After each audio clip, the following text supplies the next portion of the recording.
I want to talk NFL free agency slash trades about the three major ones. You have, of course, Maxx Crosby going from Las Vegas to Baltimore, DJ Moore going from Chicago to Buffalo, Trent McDuffie going from Kansas City to the LA Rams, and even David Montgomery going from Detroit to Houston, but entering an underrated pickup. My Eagles also re signed Jordan Davis to a 3-year deal. I know they're trying to get Jalen Phillips done, and he may already be done by the time that this podcast comes out. I am recording this on Sunday, March 8th, 2026.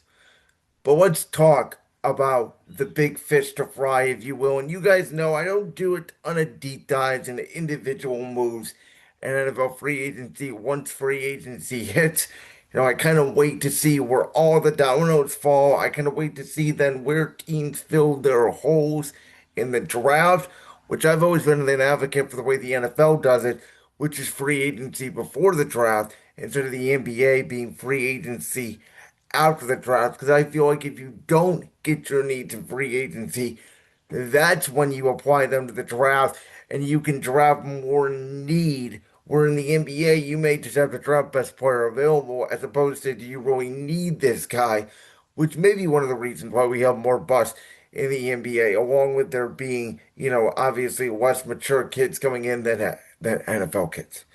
But nonetheless, Maxx Crosby goes from the Las Vegas Raiders, and it was reported that he was really ticked off of the Raiders and the old regime for basically benching him the last two games of the season. He did not feel like it was right. He didn't matter if they were tanking. They always say, GM to GM, coach is coach, players play. And for being a fourth round pick in the same draft where the Raiders drafted Gordon Farrell in the first round, and Mike Mayock being the GM there found a heck of a gem. Obviously, Maxx Crosby, and he's had, 7 or 8 great years in Las Vegas. Obviously, the one playoff appearance in 2021 with interim head coach Rich Bisaccia.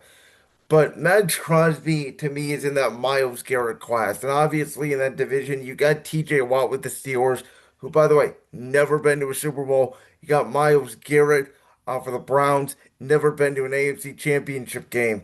And now Maxx Crosby goes to a Baltimore Ravens team that is now coached by a legit defensive guy in Jesse Minter. And the Chargers, the last 2 years under Minter, were what, top three in points per game? And if you remember, 2 years ago, they didn't even have Khalil Mack or Joey Bosa. They did bring back Khalil Mack this year. So, it's not like he had Joey Bosa in his prime. And the Chargers were one of the best teams at getting after the quarterback in the league. Jesse Minter is viewed very similar to Mike McDonald in terms of the young, new, defensive-minded scheme guys in the league. And as long as Lamar Jackson is healthy, I would say that this is a great move for Baltimore. Yes, they give up an additional first round pick next year, but the Ravens are under the Lamar Jackson timeline. They have made one AFC championship game during his tenure, which feels much too small for a Lamar Jackson as team. They're trying to get ahead of Buffalo. They're trying to get ahead of Kansas City. And really, it's their defense that has faltered. Especially the first half of the season, the last couple of years, their defense has been horrendous. They've been able to turn it around towards the end of the year, but they've been sort of fluttering into the playoffs because they get off to such these horrific starts. Last year, I thought was more and so due to the Lamar Jackson injury. But I do think that this is a great move for Baltimore. They're clearly going for it. They do think they're contenders. They're going to sign Lamar Jackson. We'll see. They may have to let not only Isaiah Likely, but Mark Andrews go. I think it'll be very interesting to see now what they do with Tyler Linderbaum, the center. They definitely need to pay him and keep him for me to think that.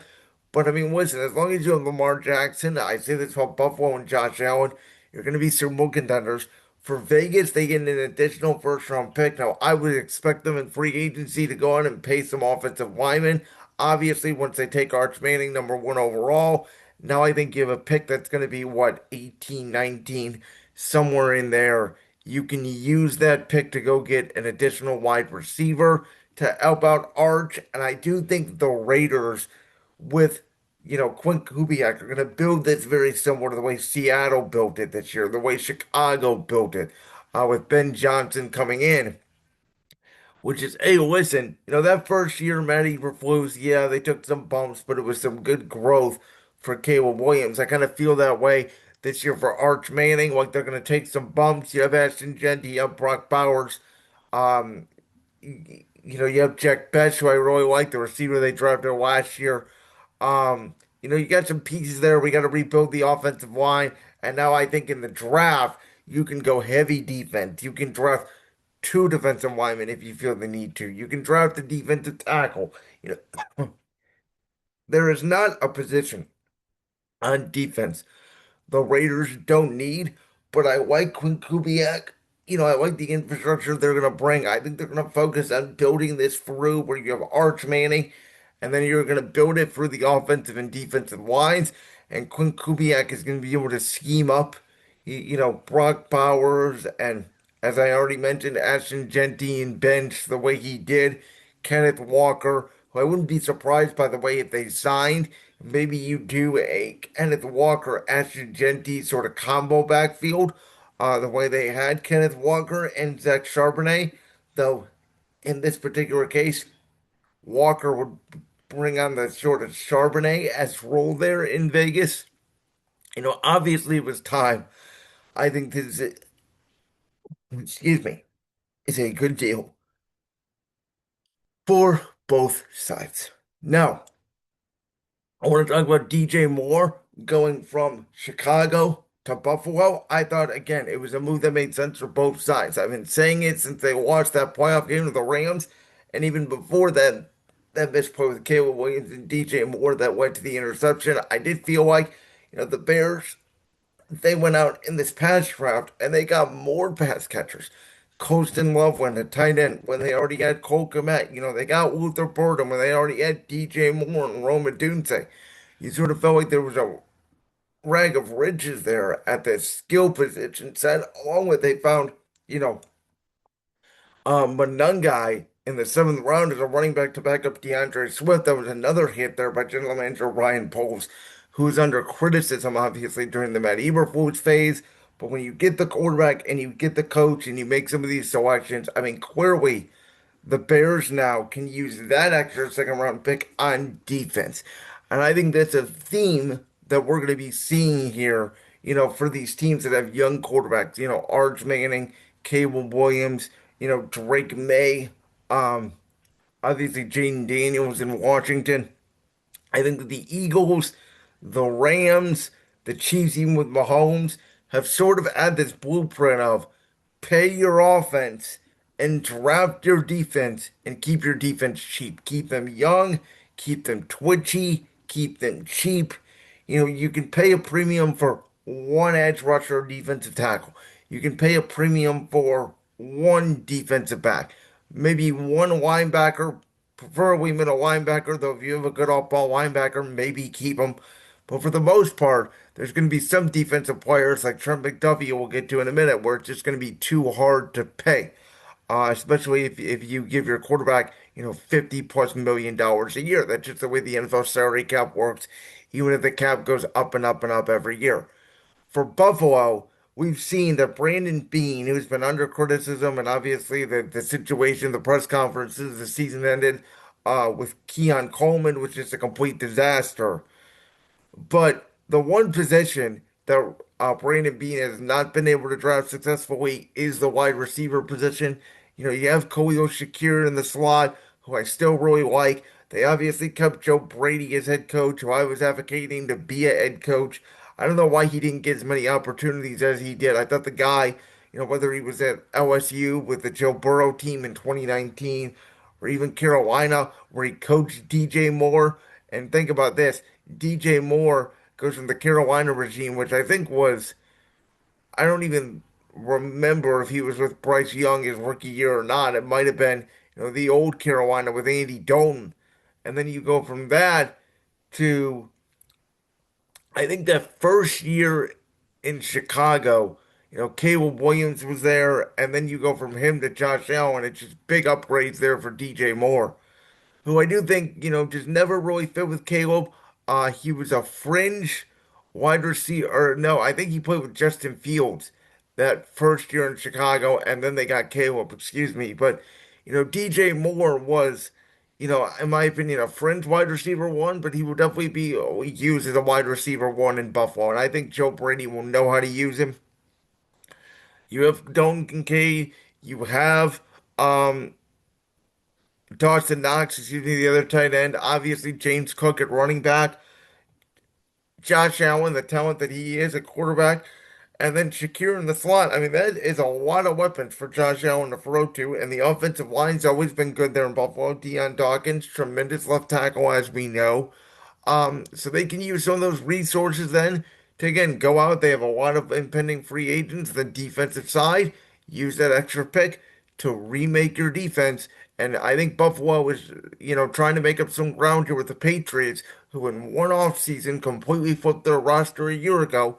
There's a lot of thought New England could be in for a little bit of a regression, and I think Buffalo's trying to keep that Super Bowl window cracked open.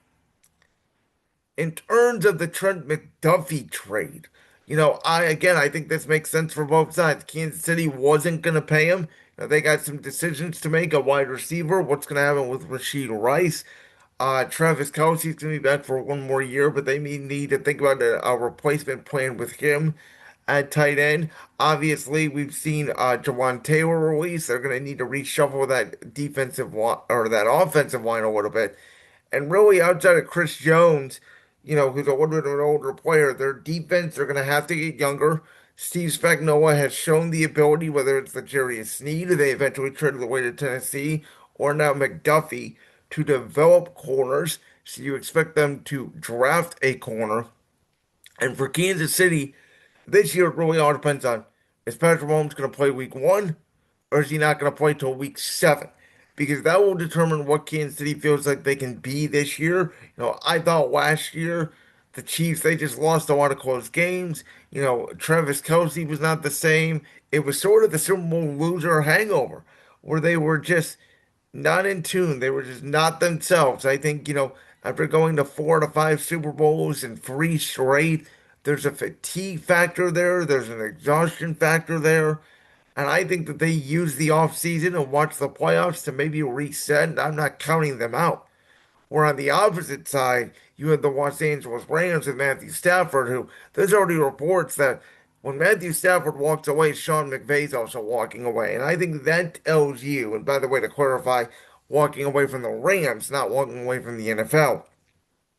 I think that tells you that the Rams feel like this is their last year to win the Super Bowl. I think they felt it last year. The last 2 years, the Rams, they lose to the eventual defending champion Eagles. This year, they lose to the eventual defending champion Seahawks.